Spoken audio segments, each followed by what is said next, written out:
Hey guys, welcome back to McFlippins. In this episode, we're going to be going over a few of my weekend sales. There's a couple pretty cool ones in there. And I went to the Webster Flea Market and did a little shopping. And so at the end of the video, we're going to go over some of the finds I had, which there's, again, a couple pretty cool finds. So stay tuned and thanks for tuning in. Remember to click like and subscribe.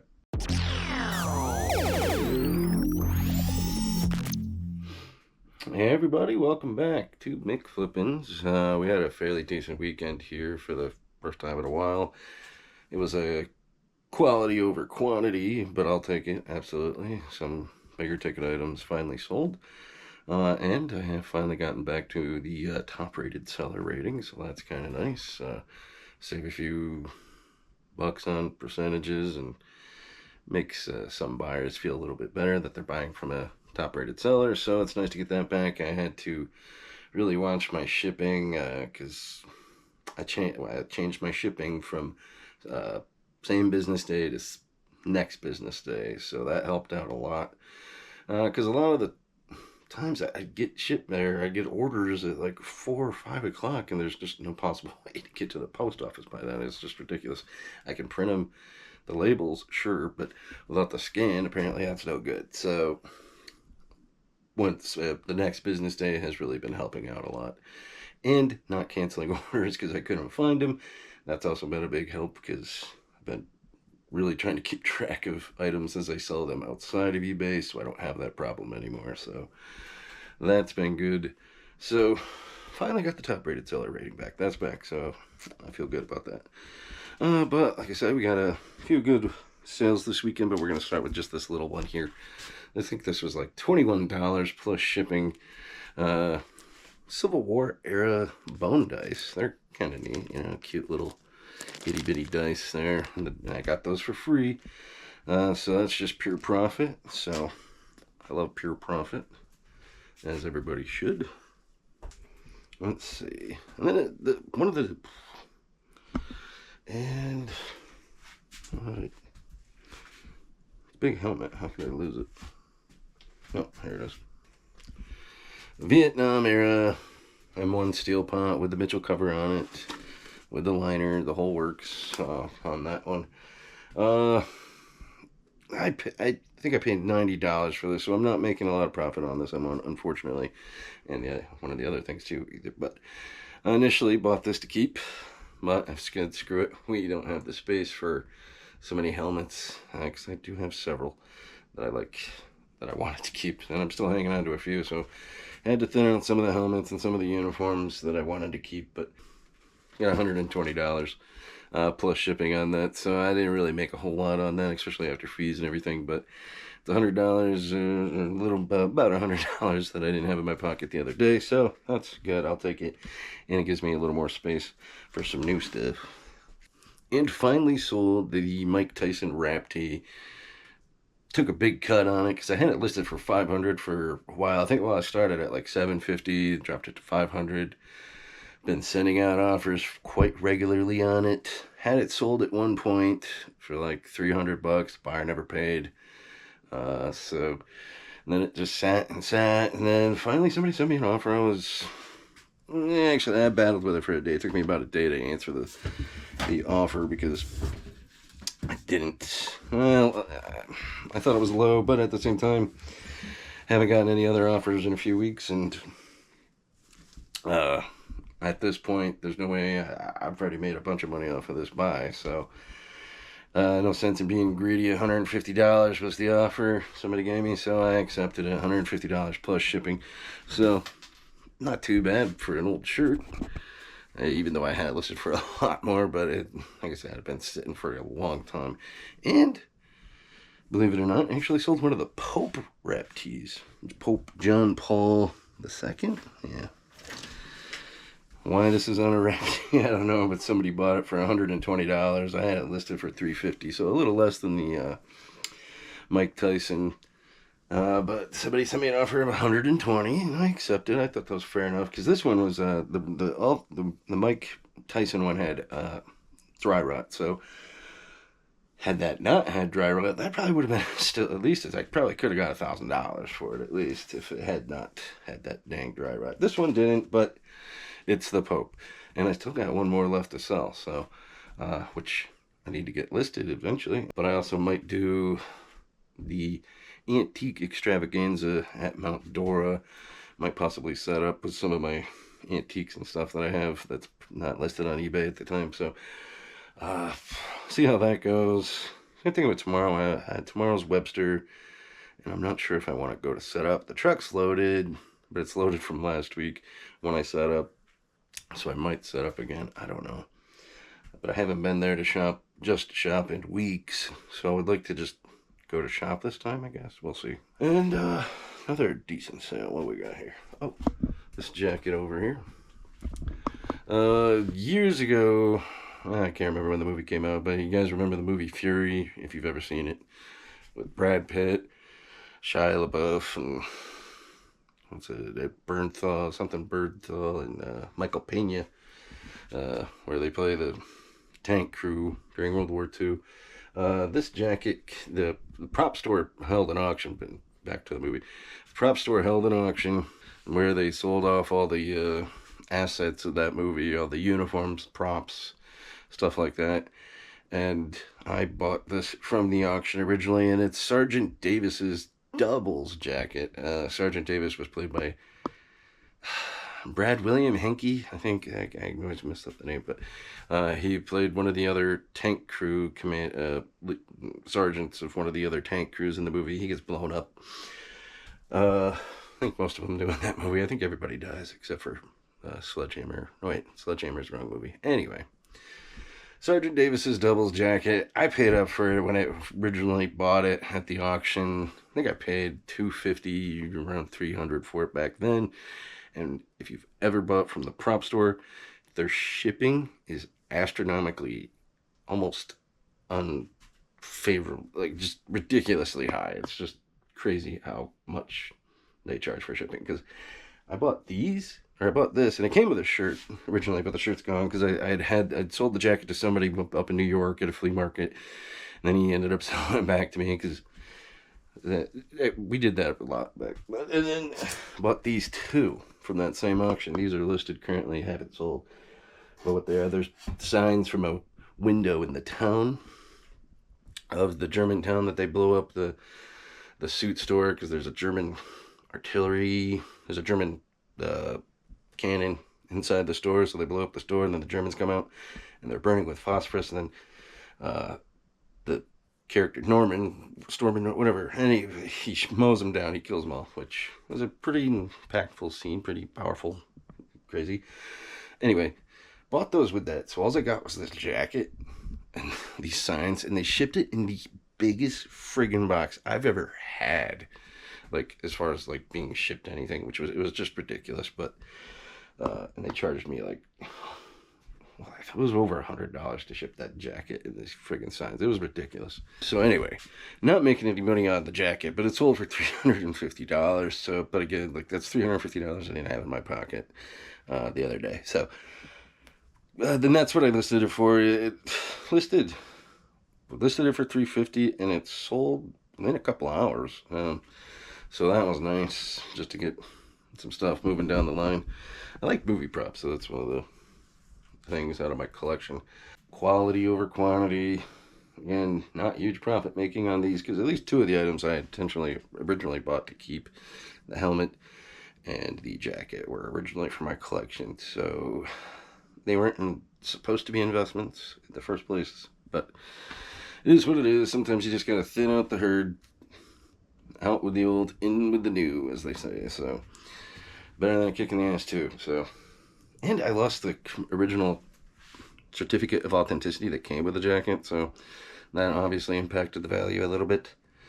So what can you do? Actually, I didn't lose it. The guy, I remember, as I was saying earlier, I sold it to somebody in New York who eventually sold it back to me, but by the time he wanted to sell it back to me, he's like, oh, I sold the guy. He had taken it to a gun show to try and sell it there, and he sold somebody just the shirt that came with it and gave them the certificate of authenticity with that, because he's a genius. Anyway, so I bought it back. I can't even remember what I sold it for and bought it back for. This was a couple years ago at that point. So it's just been sitting around, so it is, like I said, it is what it is. Be interesting to see what tomorrow brings, because I'm going to be, hopefully just shopping for a change. Find some goodies. Yeah, well, those were the weekend sales. So now let's go over some of the finds I had from Webster today. Pretty decent day. I got to hang out with Rod from Pickin' and Punchin' for a little while. That was pretty cool. Great guy. If you've never, most people that watch my channel probably watch his channel too. So, but if you haven't, definitely go check him out. First thing we found was a Walking Dead comic. It's autographed by somebody. I can't figure it out. I tried to do some basic research, but apparently it's signed from somebody on the cast, and their name starts with an A, and their last name starts with a B, and I can't quite make it out their character name, so I got to do a little more research on that. The comic itself's not worth much. It's pretty faded too. I didn't realize that when I bought it, because it seems kind of like the color you'd see in a Walking Dead comic, but judging from the ones I saw on the eBay, it is pretty faded, and so is the signature, so that should have been a giveaway too. But we'll see if the signature makes it worth anything, because the comic itself's worth maybe a buck or two. So hopefully the signature adds a few bucks to it. We'll see. But I paid $10 for it, which might have been too much, but it seemed like a good idea at the time, because it was something different. And I know some of these Walking Dead books, it's probably the earlier graphic novel ones, they're worth a few bucks, I think. I don't know. I've never found one personally. Then we found some decent clothes, some vintage clothing in here. This hat was pretty damn cool. It's I don't know, I guess you'd call it a golfer style cap, or a tweed style cap. But it's pretty neat, because it's got chain stitch lettering on it. But it's Warren Amateur Radio Association.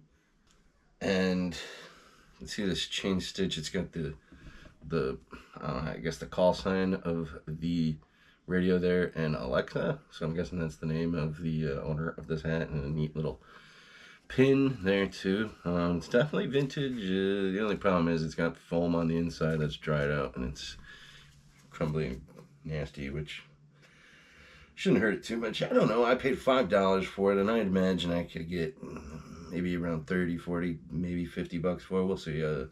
See if I can find some comps. It's got a Profit tag in it, so I don't know. Either way, I thought that was really cool. I love the chain stitch lettering. Just a unique piece nonetheless. And some shirts. We got some shirts also. First one we got here, it's got foam from the hat on it, but this one's not too terribly old. It says, it's dated right here, 2011, but it's a Harley Davidson shirt, and yeah, I don't think you can go wrong picking up Harley Davidson shirts anytime. This one was $5. All these shirts were $5 each. This one has Gator, Harley Davidson, in Leesburg, Florida. It's a pretty decent size. It's extra large, so it's a bigger size. $5. I'd imagine. I did see comps, so it's going for about $40. So I'll probably list it somewhere between $30 to $40 and take what I can get for it. What else? And another Florida shirt. So I just went around and pick up the Florida stuff. So this one's a pretty neat vintage Florida University of Florida Gator shirt. I stepped in something on the way to the end zone. Kind of a neat vintage shirt.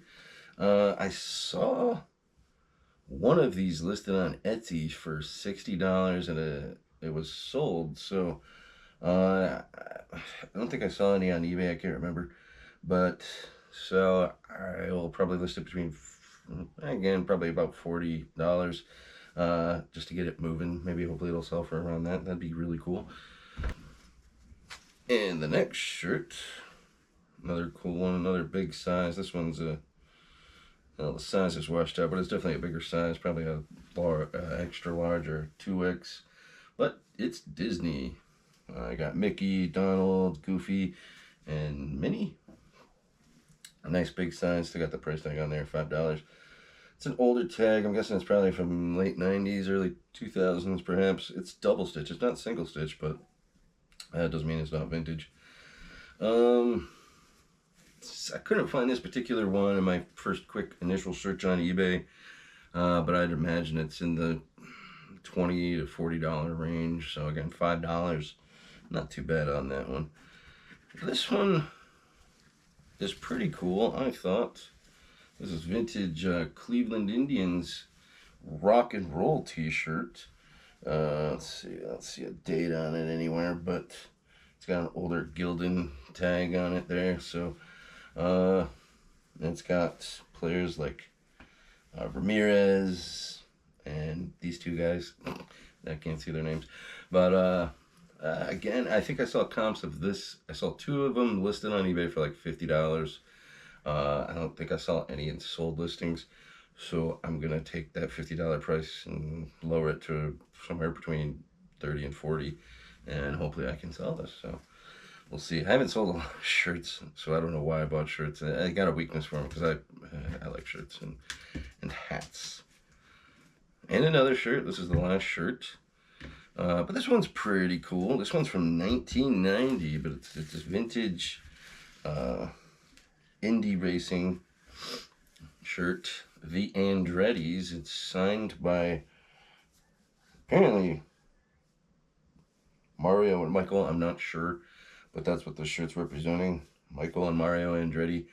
The racing father and son duo.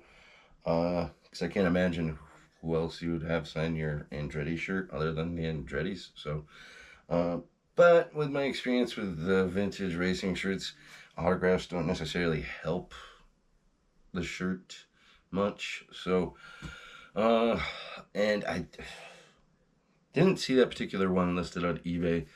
But again, I saw comps for around 40, selling for between $40 to $60. So again, probably another $30, $40 shirt somewhere. That's probably what I'll list it at. And the next buy I had is right here. If you've watched the channel before, you know I'm a helmet fiend. I like military helmets, and I found one today that I was pretty happy about. It's got a Vietnam era liner in it, but took it out. It's a fixed bale steel pot. See here, you get these loops as they come, or bales, depending on what you prefer, bale or loop. I think the technical term is loop. Can you see it there? It's fixed instead of swivel as the later war versions had. It's got post-war chin straps on it. That doesn't hurt it too much. Paid $50 for the helmet. The guy wanted $65 originally, and I talked him down to $50. Because the pot itself, I think I can get around between 100 and 150 for generally for just the pot. If I had the chin straps and a World War II liner, could have got a little bit more, obviously. But it's got the original paint. It's in pretty damn good shape. Both the bills are in great shape. You can see the heat stamp there, which is important to collectors now these days. But what I'll probably do is just take these are like 1980s chin straps, and I'll just pop these right off because they're like metal, like crimped on there, so it won't be too hard to take off. But I'll take those off, maybe sell those separate if I can get anything for them. I just sold a Vietnam airliner like a week or two ago for like $30, $40, so I should be able to get around that for this piece alone too. So between the two, should be making somewhere between $150, $200 for the purchase on 50. So I'm happy with that. And anytime I can pick up a fixed bale, I'm happy because they are getting harder to find every day. And the next piece was definitely, I think, the coolest. I mean, I love finding helmets, but the next one's pretty unique. And it's right here. Got this cool biker's leather biker's vest covered in patches, which alone is kind of cool, but there was one patch in particular that really caught my eye, and is the reason I bought this. I mean, I might have bought something like this for the right price just on its own, but this patch right here really caught my eye and attention, and I'm glad I bought it. I paid $30 for this. The guy, actually, I didn't even talk the guy down. I asked how much it is. He's like, $35. Give me 30. I'm like, all right, I think that's worth the gamble for $30. I'll give you a closer look here. The lighting's not too good over there, but what it says is Taiwan Patrol Force 7th Fleet Crew 1, looks like VP 5 or 4. I'm not good with Roman numerals, but it's probably a Japanese made patch, and it's probably Vietnam era. This is either probably from the 50s or 60s, judging from the research I've done on the Taiwan Patrol Force, because as I said, that patch is what caught my attention, and I looked up Taiwan. I walked away from it initially, because all the other patches on this are relatively new. They're all pretty new. So it was probably put together by a veteran. And I didn't look up the vest itself. Maybe the vest is pretty good too, piece by itself, but it's got like a 9/11 NYPD patch there, and just your regular run-of-the-mill biker patches and whatnot. But I did a little bit of research on the Taiwan Patrol Force, and that's what led me to buy it. Because come to find out, it's a military patch. It's a Navy patch, and like as I mentioned, it's probably like Japanese made. But what the Taiwan Patrol Force was, let's see here, I got it saved. The United States Taiwan Defense Command was originally formed as the Formosa Liaison Center, founded in 1955. And in November, the FLC became the Taiwan Defense Command. The command reported directly to the Commander-in-Chief of the Pacific. The command was composed of personnel from all branches of the U.S. military, and had its headquarters in Taipei. The first commander was Alfred M. Pride. Let's see. When the Korean War broke out in 1950, the United States 7th Fleet, which the patch says marked 7th Fleet, he routinely patrolled the Taiwan Strait until the establishment of the diplomatic relations between the United States and the People's Republic of China in 1979. So that gives me a date range between 50 and 1979. I think it's 50, 60, somewhere around there. So basically they patrolled the Taiwan Strait and protecting it from the Chinese forces. And it was combined of theater headquarters for the defense of Taiwan, the pescadores. In the event of hostilities, the U.S. TDC commander would have coordinated with the government of the Republic of China in the defense of Taiwan and the pescadores. But yeah, so for $30, I think it's a great find, because I cannot find that particular patch anywhere on the internet, so it's definitely rare. That leads to the price, which makes that a little tricky.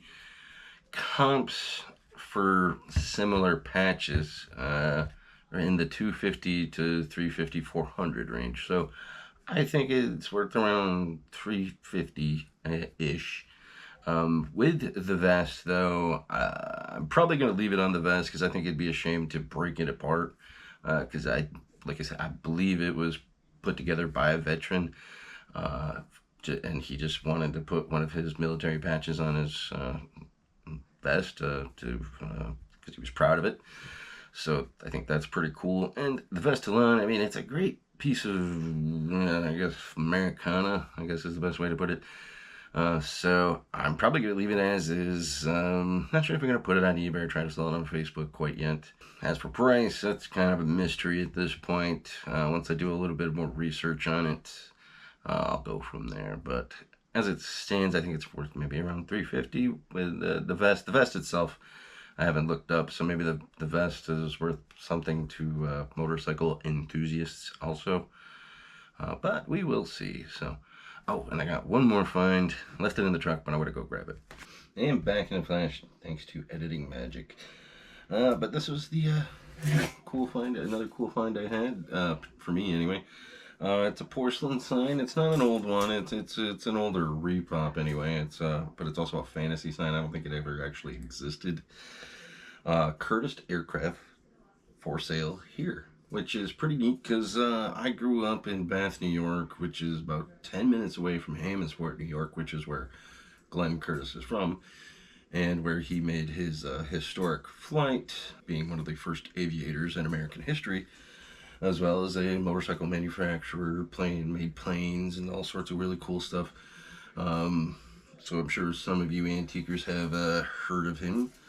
But it was $35, or they wanted 35, and I ended up giving them 30 for it. Mainly because it reminds me of home. I initially bought it to keep. I don't know if I'm going to keep it. I can't really be buying stuff to keep right now. But $30, I don't think it's too bad, even for a repop porcelain sign. Because I have a buddy up in New York who apparently had one of these before, and he sold his for like 125 or more. He said he couldn't quite remember, but he knows it was over 100. So I might list it for like 150, somewhere around there, and see what happens. Because if I can get that for it, sure, why not? I'll take it. But yeah, so Glenn Curtis, if you're ever in the Hammondsport, New York area, you got to check out the Glenn Curtis Museum. Some great history in there, starting with the motorcycles up to World War II, all the planes. There's a P-40 in there. The P-40, which, you know, the Flying Tigers flew those historically. There's some great World War II displays, as well as manufactured homes. He made manufactured homes. Glenn Curtis was kind of a jack of all trades back then, a very innovative inventor of the times. So it was just a cool piece and reminded me of home, and at that price, I couldn't pass it up. So, what the hey?